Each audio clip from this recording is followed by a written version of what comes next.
안녕하세요. 오늘도 사연살롱을 찾아주셔서 감사합니다. 저는 결혼을 앞둔 예비신부예요. 아니, 얼마 전까지는 그랬죠. 지금은 아니지만요. 이젠 다 지난 과거니까 지금부터 얘기해 볼게요. 저는 친구의 소개로 남자친구를 만나게 되었어요. 제 친구가 잘 아는 남사친이 있다면서 교수인 남자 얘기를 꺼냈죠. 성품도 두리뭉실하니 괜찮다며 저에게 소개해줬어요. 친구의 말에 솔깃했고 또 믿을만한 친구가 주선해준 자리라서 그 남자를 보기로 마음먹었어요.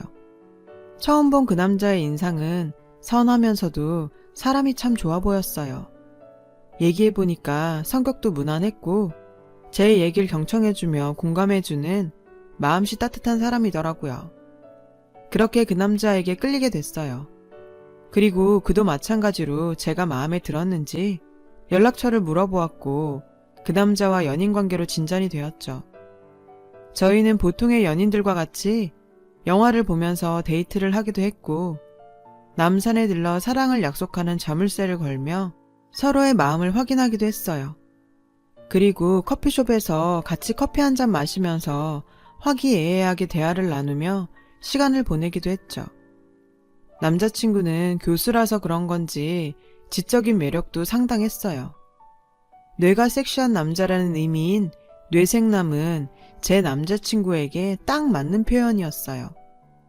역사학 교수였던 남자친구는 한국 역사에 대해서 이해하기 쉽게 풀어서 여담으로 얘기해주곤 했어요. 그런 남자친구의 지적인 매력에 매료됐고 저희는 대화 코드 또한 잘 들어맞았어요. 그렇게 연애한 지 2년이 다 되어갔어요. 남자친구도 저도 둘 다 결혼 정년기였기 때문에 자연스럽게 결혼 얘기가 나오게 되었어요.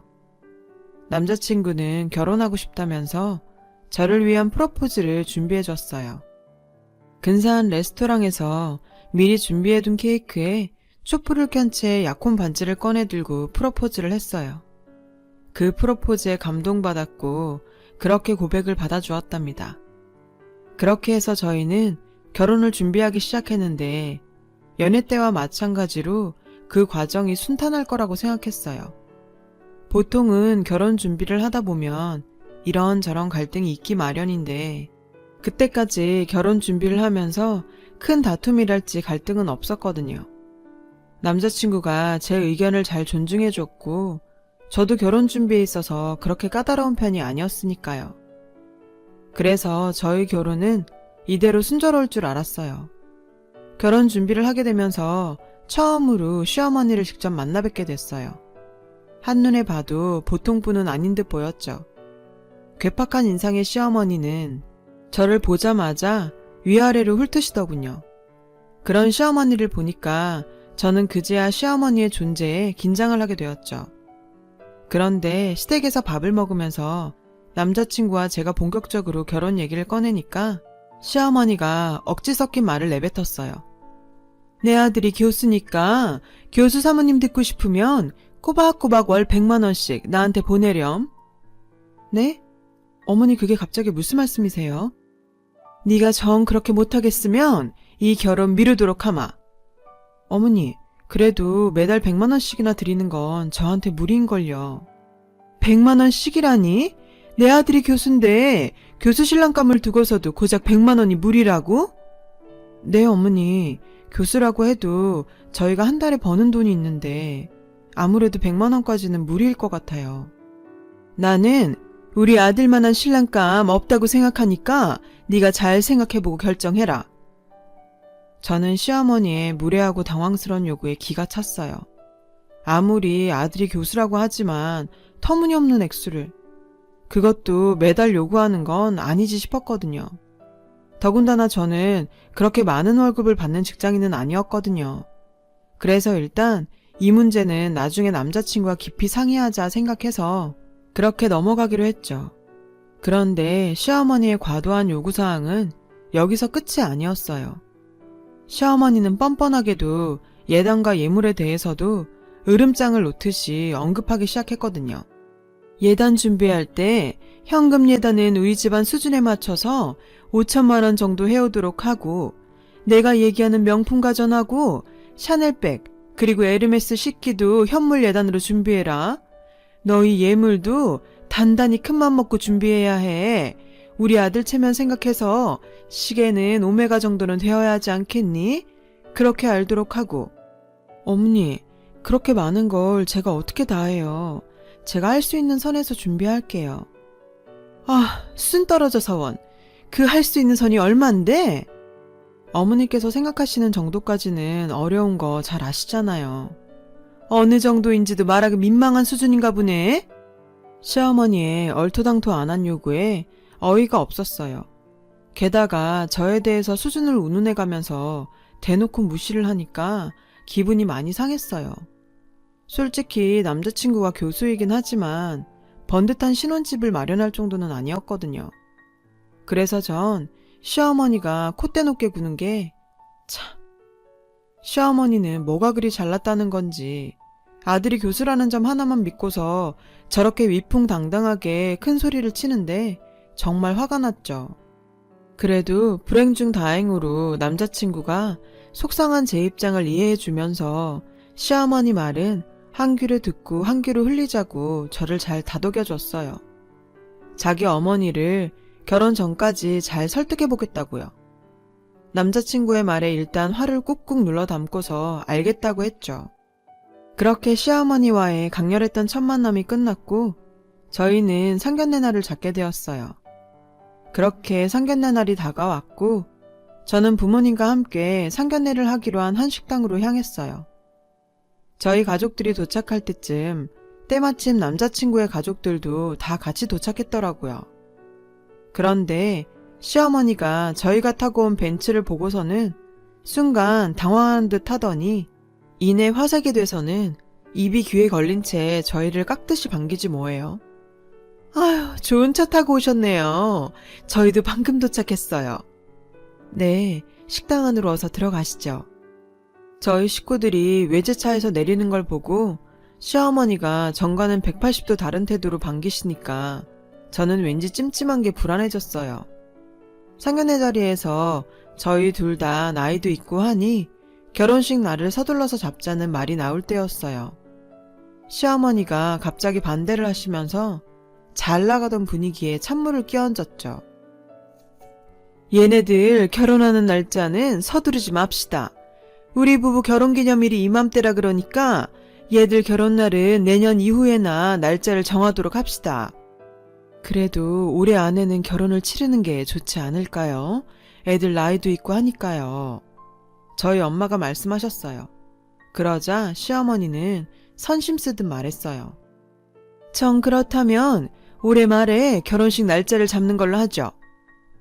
시어머니의 단호한 말에 저희 가족은 심기가 좀 불편했지만 그래도 어느 정도 이해할 수 있는 부분이라고 생각하고 이해하기로 했습니다.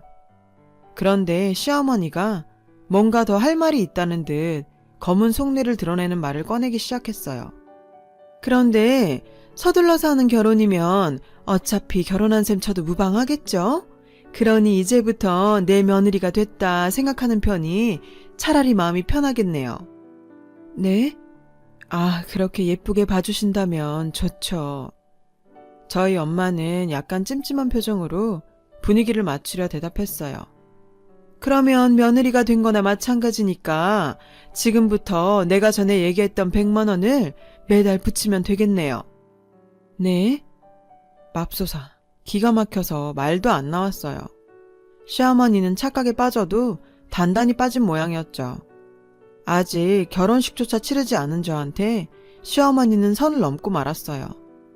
저는 아직 100만 원을 드리는 문제에 대해 확답을 하지 않은 상태였는데도 마치 확정된 것처럼 그렇게 떼쓰듯 한다는 게 이해가 가질 않았어요. 시어머니는 벤츠를 타고 온 저희 가족을 보고서 대단한 환상에 사로잡힌 듯 했어요. 시어머니의 뜬금없는 선포에 저희 부모님은 황당한 듯이 저에게 물으셨어요. 시어머니께 매달 100만 원씩 붙이라니 그게 무슨 소리니? 엄마, 아빠, 어머니께서 그런 요구를 하신 적은 있지만 저는 동의한 적 없어요. 시어머니는 저와 부모님의 대화를 들어보니 저한테서 돈 받을 가망이 별로 없다고 여겼는지 다시 저희 집안에 대해 깔보듯이 말했어요. 거참, 차만 번지르르 해가지고서는 뭐 별 볼 일 없는 집안인 모양이네. 이래서 겉멋만 들은 집안하고는 결혼해선 안 돼. 내 아들이 교수라고 교수. 교수 아내가 될 처지면 그에 걸맞게 시어머니도 대접해줘야지 맞는 거 아닌가? 그런 시어머니의 태도에 남자친구는 당황했는지 자기 어머니를 말리려고 했지만 별 소용이 없었어요. 저는 그 모습에 시어머니께 딱 잘라 말했어요. 어머니, 그렇게 말 한마디로 남의 집안을 함부로 평가하지 마세요. 저희 집 충분히 먹고 살 만큼 살거든요. 그리고 아들이 교수면 뭐요? 그러는 어머니는 뭐가 그리 대단하신데요. 제가 설령 어머님께 돈을 드린다고 해도 어머님이 과연 고마움을 아실까요? 모르긴 해도 아마 아닐걸요? 한두 번 들어드렸다가 그때가 되면 또 다른 요구만 하실 것 같은데요? 아닌가요? 그래? 그러면 이 결혼에 대해서 일단 미루도록 하자. 어차피 성에 안 차는 며느리였으니까 그렇게 하는 편이 차라리 마음 편하겠어. 시어머니의 막말에 보다 못한 저희 엄마가 한마디 하셨어요. 결혼을 미루자뇨? 잘못은 그쪽에 놓고서 내 딸한테 그게 할 소리입니까? 저희도 그쪽 못 믿어온 사이 때문에 마음이 편치가 않네요. 용서를 구해도 모자랄 판에 참 뻔뻔하네요. 그러자 적반하장이라고 시어머니는 한술 더 떠 화를 내더군요. 내가 한 말이 뭐가 그리 대수라고 이렇게 유나는? 참, 시어머니 용돈 하나 제대로 못 갖다 바칠 처지인 주제에. 하여튼 이 집안은 외제차 타는 허영씨만 가득 찼네. 저희가 외제차를 타든 뭘 타든 왜 비꼬세요? 당신이 뭐 보태준 거 있어요? 도저히 말이 통하지가 않네요. 저희는 이만 가보렵니다.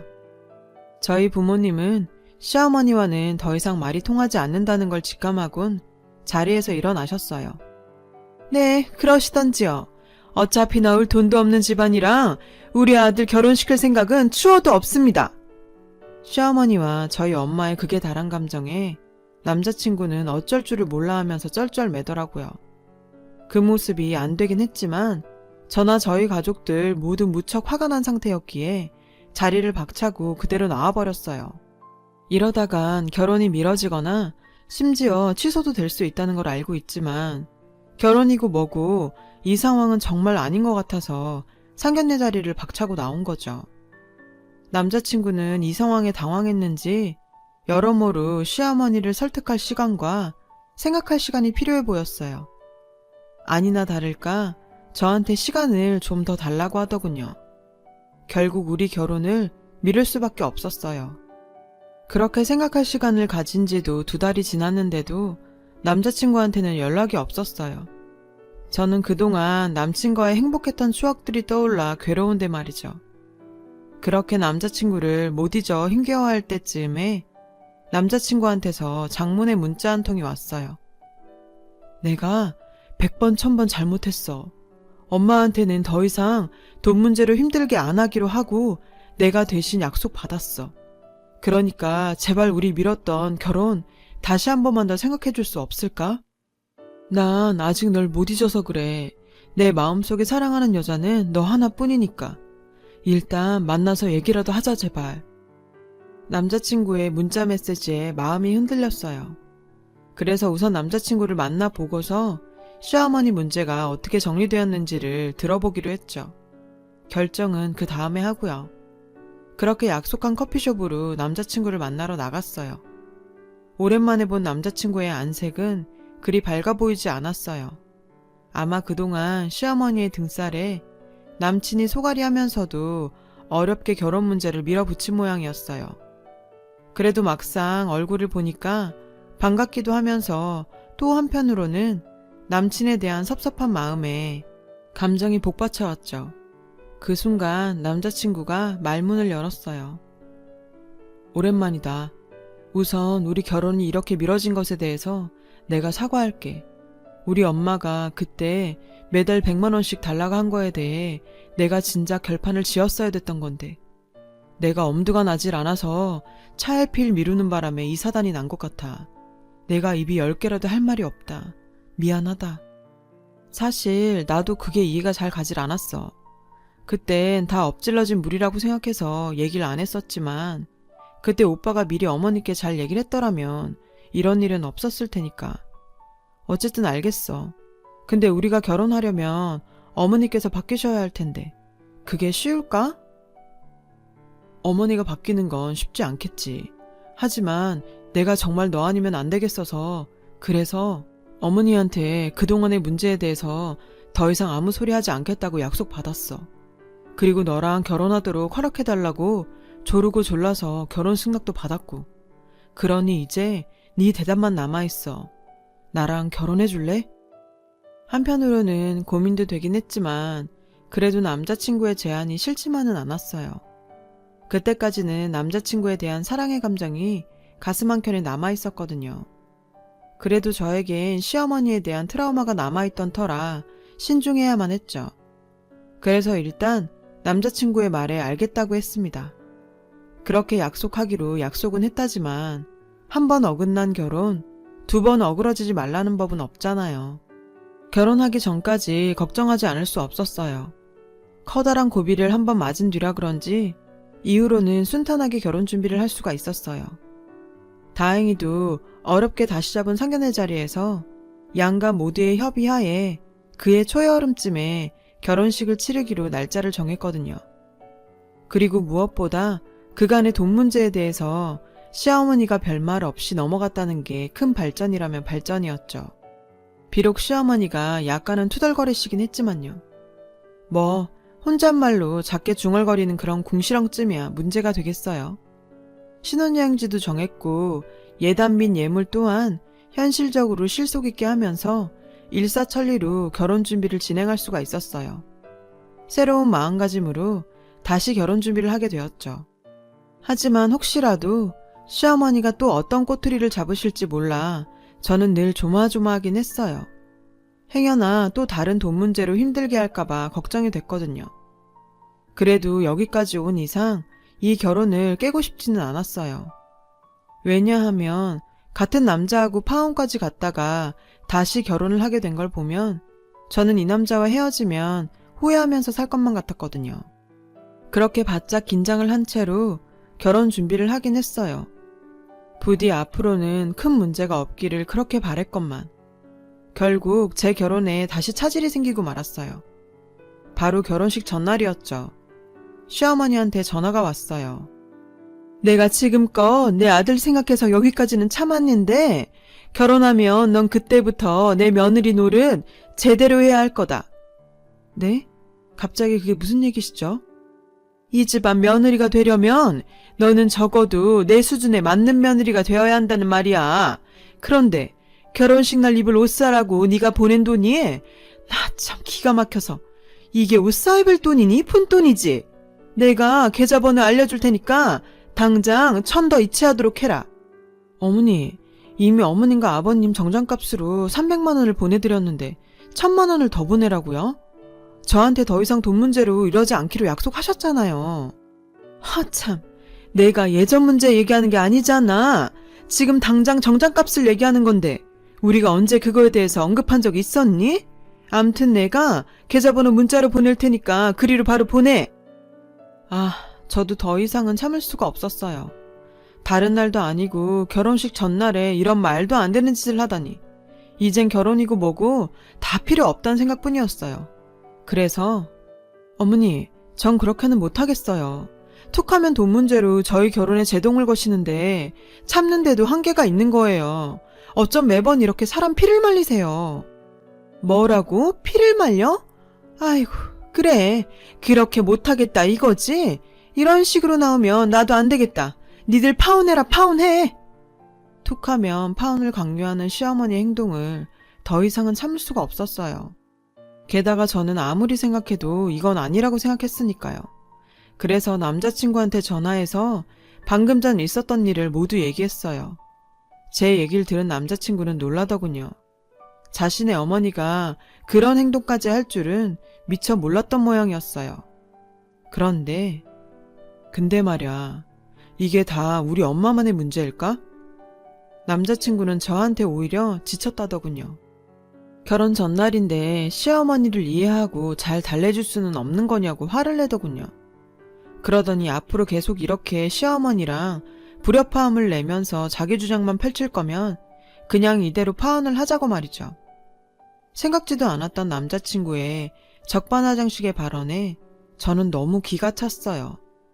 잘못은 자기 엄마가 있는데 중재는 못할 망정 오히려 결혼 전날 파혼을 하자니 너무 기가 막혔어요. 아나무인인 시어머니와 그걸 막을 힘도 없는 남친한테 이미 상처를 받을 대로 받은 저는 남자친구의 파혼 통보에 달리 방법이 없다고 생각했어요. 그렇잖아요.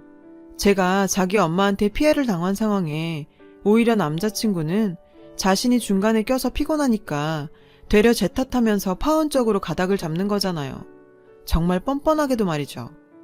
믿었던 남자친구한테 받은 배신감에 억장이 무너져 내리는 기분이었어요. 남친에 대한 신뢰감마저 깨지고 나니까 이런 결혼을 하지 않는 게 차라리 최선의 선택이라는 생각마저 들게 됐죠. 그런데 그냥 둘 수만은 없겠더라고요. 그간 결혼 준비 과정에 들어간 돈이며 정신적 피해까지 어마어마했으니까요. 그래서 그냥은 넘어갈 수 없다고 판단했어요. 생각만 해도 이가 갈려서요. 시어머니야 원래 그런 사람이었다지만 제 편인 줄 알았던 남자친구의 외면과 배신에 전 정말 깊은 상처를 받았거든요.